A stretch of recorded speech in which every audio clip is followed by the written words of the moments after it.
nos trae una ponencia que se titula El derecho penal como baremo del reconocimiento de los pueblos indígenas de Argentina, Colombia y Bolivia. En primer lugar, agradecer por la invitación y también agradecer por la selección del día, que me parece muy, muy propicio para poder reflexionar sobre este tema, que es muy importante para la construcción de nuestra identidad latinoamericana. Tiene que ver con el derecho penal como lugar o como baremo de análisis de reconocimiento de los derechos de los pueblos indígenas en Argentina, Colombia y Bolivia.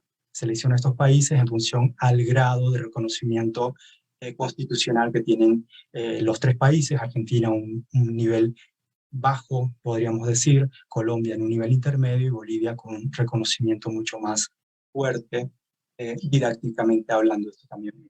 Respecto a la categoría de reconocimiento en las constituciones, las tres constituciones de los tres países en esta gradualidad que comento, se refieren a esta categoría reconocer, reconocimiento de la persistencia étnica, de la diversidad étnica, de la existencia precolonial de las naciones y pueblos indígenas, pero no nos dan el contenido y el alcance de la categoría como tal, de la categoría reconocimiento.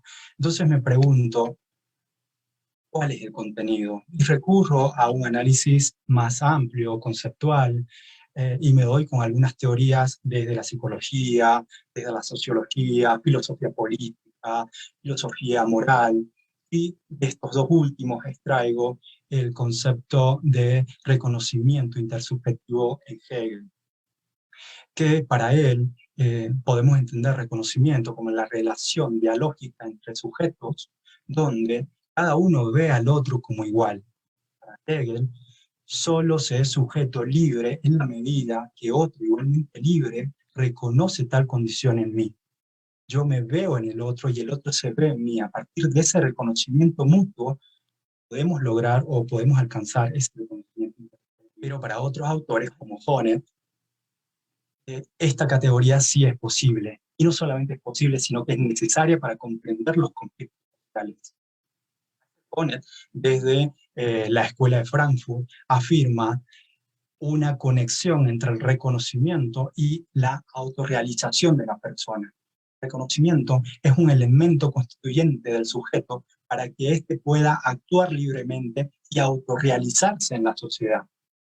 Para Honneth, el reconocimiento constituye la identidad humana y se construye a partir del otro. Para Honneth, la falta de reconocimiento representa una forma de desprecio o humillación del otro. Una de esas formas en que se puede presentar este desprecio o humillación es la afectación a la autocomprensión normativa de la persona. Esto se da cuando se le niega la capacidad moral a ese sujeto, a ese otro, sea colectivo o sea individual. Ahora, lo que hace Honneth es darnos el daño, pero también nos dice que hay una forma de corregir, de subsanar ese daño realizado por el desprecio o la humillación. Y recurre al derecho, y dice que el derecho es esta forma de corrección mediante el reconocimiento igualitario de derechos. Y hago foco en esta palabra igualitarios, y hago mención al entendimiento de la Corte Constitucional colombiana sobre el principio de igualdad, como aquel que nos permite dar un trato igualitario a los iguales y un trato diferencial a los diferentes. Entonces, desde esa perspectiva, ya lo veremos más adelante, tendremos que ver si es que efectivamente este enfoque étnico diferencial puede llegar a un reconocimiento eficaz entendido desde Honneth. El multiculturalismo neoliberal que propone Charles Hale. Hale lo que dice, a partir de un estudio en Centroamérica, es, ojo, que existen grupos económicos de poder que tienen tanta influencia en los estados que esos estados pueden llegar a reconocer parcialmente un multiculturalismo, siempre y cuando ese reconocimiento no toque los intereses de los grupos económicos de poder dominante. Es decir, definido esto sustintamente, el punto de partida de ese reconocimiento, voy a decir que parto de una comprensión del derecho como parte de la cultura. Y voy a entender la cultura como un conjunto de significados compartidos por un grupo. El derecho en general y el derecho penal en particular protegen positivamente los significados culturales de un grupo específico, protegen los significados más preciados de la cultura hegemónica. Esto nos permite descubrir los casos de reconocimiento efectivo que existen en las sociedades argentina, colombiana y boliviana. Ya para finalizar, ¿cómo se aplicaría esta categoría de reconocimiento en algunas normas de derecho penal en particular? Y haciendo hincapié a la jurisdicción argentina, colombiana y boliviana, primero me referiré básicamente a la Argentina. Argentina no tiene un reconocimiento explícito de este multiculturalismo o del pluralismo jurídico. Y los límites que le da ese reconocimiento constitucional ciertamente no existen. Ciertamente existen algunos niveles de coordinación locales que nos pueden manifestar algunas formas de límites a las jurisdicciones o de reconocimiento a las jurisdicciones indígenas. En este caso, la declaración de Pulmarí, que es una declaración realizada, es un convenio realizado entre la Fiscalía de la provincia de Neuquén y un grupo específico, una comunidad mapuche, establecen algunos lineamientos de coordinación, donde se reconoce la jurisdicción indígena en ese territorio, pero con algunas limitantes. Por ejemplo, que debe tratarse un conflicto de intereses en el derecho penal, que un conflicto debe involucrar a un solo miembro de la comunidad indígena, que no puede haber no indígenas dentro del conflicto, el hecho debe ser ocurrido únicamente en territorio reconocido por las comunidades indígenas, el hecho no debe afectar gravemente al interés público o involucrar un interés público prevalente. Entonces, ya vemos acá, porque eso es muy amplio, ya vemos hasta dónde.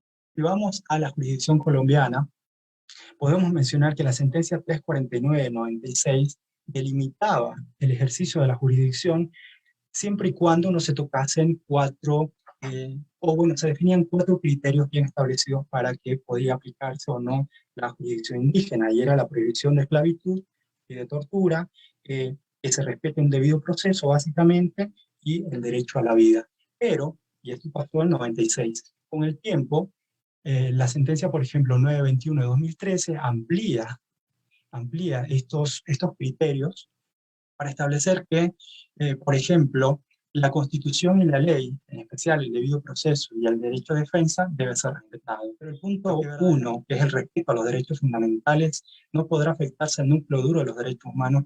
Eso termina ampliándose bastante. Entonces, el reconocimiento que inicialmente se daba poco a poco se va restringiendo y vemos que no podemos hablar de un reconocimiento como tal. Y en el caso de Bolivia, que en teoría que tiene un reconocimiento mucho más amplio, termina promulgando la ley de línea jurisdiccional, donde en materia penal dice que los delitos contra el derecho internacional, los derechos criminales de la humanidad, etcétera, etcétera, toda esta lista tan larga está por fuera de la jurisdicción indígena. Si bien existe un reconocimiento constitucional y le podemos dar un reconocimiento y podemos dar un contenido de reconocer, de un verdadero reconocimiento hacia los pueblos indígenas, de un verdadero aprendizaje y de verme como cultura en esa otra cultura indígena, en la realidad, al menos en materia penal, eso se va desvaneciendo, eso termina siendo una falacia. Y bueno, eso es.